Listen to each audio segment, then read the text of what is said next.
warahmatullahi wabarakatuh. Halo teman-teman, apa kabar hari ini? Semoga semuanya dalam keadaan sehat walafiat. Meskipun kita semua sedang ada di dalam kondisi yang seperti ini, yang mengharuskan kita untuk bekerja maupun belajar di rumah. Perkenalkan, nama saya Nina Fitria, saya adalah mahasiswa dari Akademi Tata Boga Bandung. Pada kesempatan kali ini, saya akan sedikit membahas mengenai SOP atau Standar Operasional Prosedur, baik secara umum maupun secara khusus, terutama di dalam Departemen Kitchen. Langsung saja kita ke pembahasan. Yang pertama ada pengertian standar operasional prosedur secara umum, yaitu dokumen yang berkaitan dengan prosedur yang dilakukan secara kronologis untuk menyelesaikan suatu pekerjaan yang bertujuan untuk memperoleh hasil kerja yang paling efektif dari para pekerja. Standar operasional prosedur ini adalah sistem yang disusun untuk memudahkan, merapihkan, dan menertibkan pekerjaan. Sistem ini berisi urutan proses melakukan pekerjaan dari awal sampai akhir. Menurut Moekijat 2008, standar operasional prosedur adalah urutan langkah-langkah atau pelaksanaan-pelaksanaan pekerjaan, di mana pekerjaan tersebut dilakukan berhubungan dengan apa yang dilakukan, bagaimana melakukannya, bila mana melakukannya, di mana melakukannya, dan siapa yang melakukannya. Nah, di sini ada tujuan pembuatan SOP. Yang pertama untuk menjelaskan perincian atau standar yang tetap mengenai aktivitas pekerjaan yang berulang-ulang yang diselenggarakan dalam suatu organisasi. Jadi, SOP yang baik adalah SOP yang mampu menjadikan arus kerja yang lebih baik dan menjadikan panduan untuk karyawan baru maupun sebagai dokumen yang digunakan untuk pelatihan. Lanjut kita ke fungsi SOP. Menurut Indah Puji, fungsi SOP adalah pertama, memperlancar tugas pegawai atau tim. Kedua, sebagai dasar hukum bila terjadi persimpangan.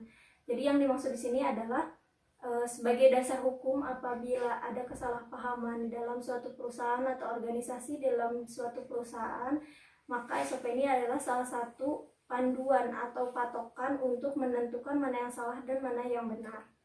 Nah, yang ketiga adalah mengetahui dengan jelas hambatan-hambatannya. Yang keempat, mengarahkan pegawai untuk sama-sama disiplin dalam bekerja. Yang kelima, sebagai pedoman dalam melaksanakan pekerjaan rutin. Nah, SOP ini adalah salah satu hal yang harus dilakukan atau dilaksanakan pada saat kita bekerja sehari-hari. Langsung kita ke standar operasional prosedur hotel, yang artinya di sini adalah patokan atau acuan yang menjadi standar dalam menjalankan tugas sebagai seorang pegawai di sebuah departemen perhotelan itu sendiri, dan kebanyakan dari pihak perhotelan memberikan standar yang tidak begitu jauh antar hotel yang satu dengan hotel yang lain dan saling sangat bergantungan terhadap tingkat atau level dari hotel yang menjadi acuan. Jadi yang dimaksud di sini adalah standar operasional prosedur hotel ini akan ada perbedaan antara hotel bintang 3 dengan hotel bintang 4 maupun dengan hotel bintang 5. Dan juga ada salah satu persamaan atau mungkin di berbagai hotel dimanapun pasti satu hal ini akan ada di dalam SOP tersebut. Contohnya adalah grooming. Grooming ini adalah salah satu hal yang paling penting yang harus ada dan harus dilakukan dalam dunia industri atau dunia perhotelan. Nah, grooming ini dapat diartikan sebagai penampilan diri seseorang yang terjaga dan selalu rapi. Ada beberapa hal yang mungkin beberapa orang lewatkan atau tidak tahu mungkin, atau bisa jadi orang terkadang suka lupa atau tergesa-gesa, jadi tidak melakukan atau memperhatikan dua hal ini. Pada saat kita akan melakukan pekerjaan di sebuah departemen kitchen, ada dua hal yang harus kita lakukan sebelum kita mengerjakan sesuatu atau mengolah makanan tersebut. Yang pertama ada mise en scène dan mise en place. Mise en scène ini adalah segala hal yang terkait dengan persiapan area pelayanan maupun area kerja agar menyenangkan, nyaman, aman, dan bersih. Yang dimaksud di sini adalah ketika kita akan memulai suatu pekerjaan atau mengolah suatu makanan, maka kita harus memperhatikan persiapan-persiapan sebelum kita mengolah produk tersebut. Salah satunya adalah mise en scène. Contohnya, sebelum kita melakukan pekerjaan atau membuat suatu produk, kita harus menyiapkan dan membersihkan area kerja kita atau working table kita agar terlihat bersih dan nyaman ketika kita akan membuat suatu produk. Nah, yang kedua ada mise en place. Apa sih mise en place ini? Mise en place berasal dari bahasa Prancis dengan pengertian yaitu mengatur segala sesuatu pada tempatnya sebelum suatu kegiatan dilakukan atau merupakan segala sesuatu yang harus disiapkan sebelum pengolahan. Jadi maksud dari mise en place ini adalah untuk mempersiapkan peralatan yang akan digunakan, bahan yang akan digunakan pada saat kita akan membuat suatu produk atau pada saat kita akan melakukan pekerjaan di dalam kitchen.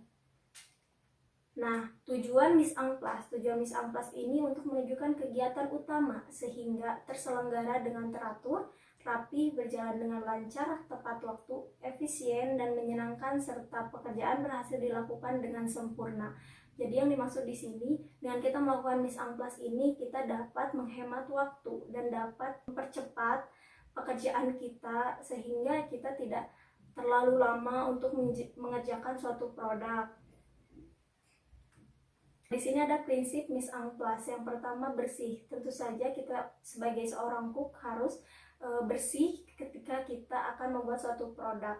Bersih maupun dalam pakaian ataupun dalam persiapan peralatan, bahan-bahan atau area kerja. Yang kedua, teratur dan rapi. Teratur dan rapi ini maksudnya kita melakukan pekerjaan dengan step by step atau dengan teratur. Yang ketiga ada mempunyai daya tarik. Yang keempat, sesuai dengan keperluan baik dalam jumlah maupun macamnya. Jadi apabila kita akan membuat suatu produk, kita harus menyiapkan alat, bahan itu sesuai dengan kebutuhan kita. Jangan sampai terlalu banyak ataupun terlalu sedikit. Dan yang terakhir, disiapkan sebelum suatu kegiatan berlangsung. Mise en place ini harus disiapkan sebelum kita melakukan pekerjaan di dalam kitchen. Lanjut ke faktor penentu keberhasilan mise en place. Yang pertama ruang kerja, yaitu yang tadi mise en scène, yang kedua persiapan alat-alat, yang ketiga pengukuran bahan-bahan, yang keempat penanganan bahan pangan, yang kelima ada teknik penanganan bahan pangan. Mungkin cukup sekian yang bisa saya sampaikan. Maaf apabila ada kata-kata yang salah ataupun kurang tepat. Nanti saya akan tunjukkan contoh atau gambaran mengenai mise en scène dan mise en place. Terima kasih untuk semuanya yang sudah menonton. Jangan lupa like, comment, subscribe. Terima kasih. Assalamualaikum warahmatullahi wabarakatuh. Bye-bye.